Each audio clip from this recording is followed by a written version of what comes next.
अगर तेजस्वी यादव 4 उपचुनाव वाले सीटों में से 3 सीट जो उनके अपने महागठबंधन की है उसको भी अगर बचा लेते हैं तो समझ जाइए कि 2025 में तेजस्वी यादव को सीएम बनने से कोई नहीं रोक सकता है।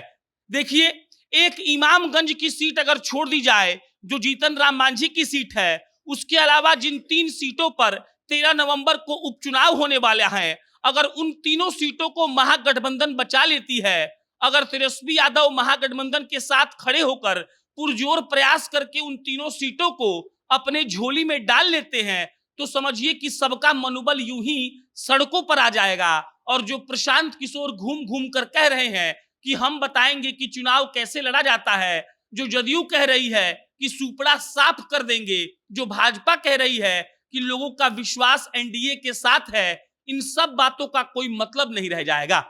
हमको और आपको पता है कि 13 नवंबर को इमामगंज में, रामगढ़ में, तरारी में और इसके अलावा बेलागंज में उपचुनाव होने वाला है।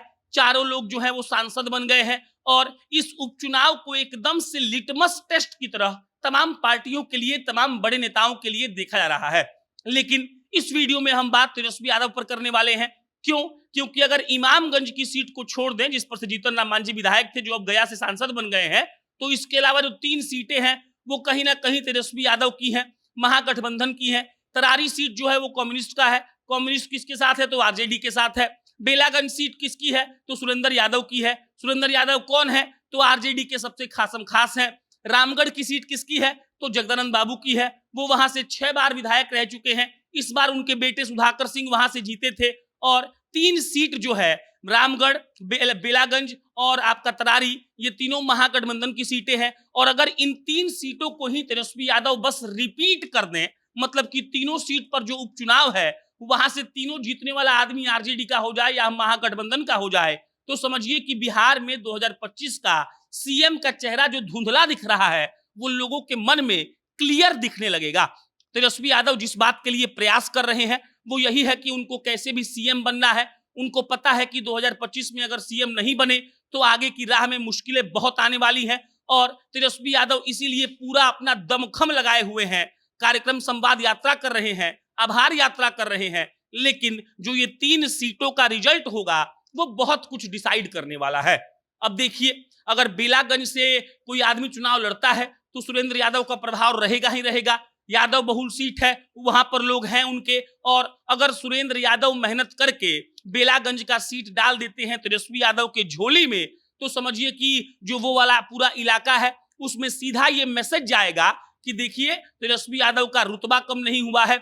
आरजेडी लोकसभा में 0 सांसद से कुछ सांसद वाली पार्टी बन गई है। विधानसभा में अगर बेलागंज निकल गया तो और माहौल बनेगा। सेम होगा रामगढ़ के साथ। जगदानंद सिंह लालू यादव के खासम खास राइट हैंड कह लीजिए, गुस्सा जाते हैं फिर भी मान जाते हैं और ये बात सबको पता है। उनके बेटे सुधाकर सिंह जीते हैं, सांसद बने हैं, वही विधायक थे रामगढ़ से। और अगर जगदानंद सिंह और सुधाकर सिंह लग जाएं, तेजस्वी यादव भी लग जाएं, रामगढ़ का सीट आरजेडी के कोटे में फिर से आ जाए, वो लोग जीत का परचम लहरा दें, तो उस एरिया में, पूरे बक्सर वाले एरिया में इस बात का मैसेज जाएगा कि देखिए हमारे यहाँ से आदमी जीता है और आदमी जीता है इसका मतलब ये है कि लोगों ने तेजस्वी यादव को एक्सेप्ट किया है। यही बात होगा आपका तरारी में।